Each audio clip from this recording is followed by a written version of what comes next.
News 8 is partnering with the Salvation Army for tonight's Angel Tree event. It's a program that provides Christmas gifts to families in need. We'll take you there live in just a moment, but first, News 8's Tessa Kresh shows us why programs like this matter, especially in times of economic uncertainty.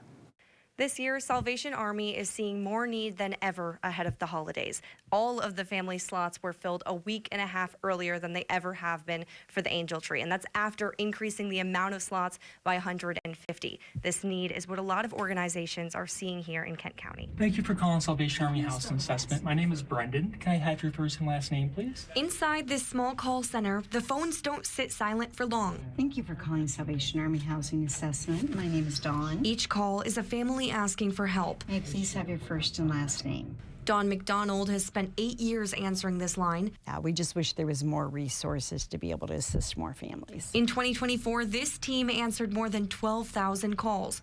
Lately, she says the calls come faster. We see that the rents have increased a lot here in Kent County, so they're very high, and a lot of families are saying it's unaffordable for them. The cost of living is squeezing households in the area. We know that people are struggling. And Development Director Kathy Blackburn says if paying rent is hard, the holidays can feel out of reach. Yeah, the price increases that are taking place at the stores are impacting people in a huge number of ways. That's why 220 trees were placed around Kent County with the opportunity for the community to buy gifts for kids ahead of Christmas.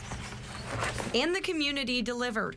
Presents are being wrapped for kids of all ages to enjoy. So this year we'll be providing presents for almost 5,000 children this year. And as the calls keep coming, the need for support does too. So we couldn't do it without all the generosity of the people in the community. And so if you do see an angel tree out there, and if you do see those tags, please take one. Please purchase a toy for the kids. In Grand Rapids, Tessa Kresh, News 8. News 8 is partnering with the Salvation Army to host an Angel Tree event tonight at Kindred House in Grand Rapids. That's where we find Storm Teammates Chief Meteorologist Ellen Baca. Ellen?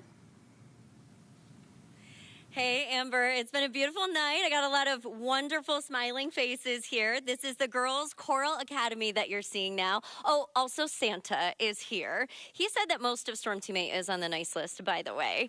But we've had a phenomenal time at this party. It's just now wrapping up. We've had, oh my goodness, Christmas cookie decorating, ornaments, food, and of course, you got to tell Santa what you wanted. And that's always a perk of Christmas. How proud are you of these girls with the Girls Choral Academy? So incredibly proud of their hard work, of their hearts, of their spirit.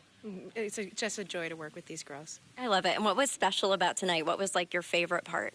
I think the best part was a chance not only for the girls to kind of give back to the community, but also for the community to say thank you to the girls and to have a chance to have them show all the hard work that they've been doing. And it's just such a beautiful moment to do what we do with people, because that's why we do this music. Oh, I love it. It was great. We had lots of presents. We had warm hats and gloves that were snatched up, and it's going to be a cold winter. I think a lot of us are hoping that it's going to be a white Christmas. So I wanted to take a moment and focus on that. If we look statistically at how often West Michigan has a white Christmas, it's not all that often. It's only about 53% of the time. But if we look at December so far, we've seen colder than average conditions. We've also seen a lot of snow.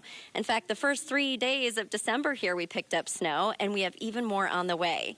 So even though statistically, again, most of our Decembers in the Grand Rapids area are only white about more than half of the time, just over half of the time, this particular Christmas is looking great. In fact, trends continue to point towards cooler than average conditions as we get closer to Christmas, and we have several more chances of snow. Blake's going to be back in just a bit to talk about some of those snow chances this week. But for now, live in Grand Rapids, I just have one last thing to say. Are you ready? Can you help me out? Merry Christmas! Back to you guys.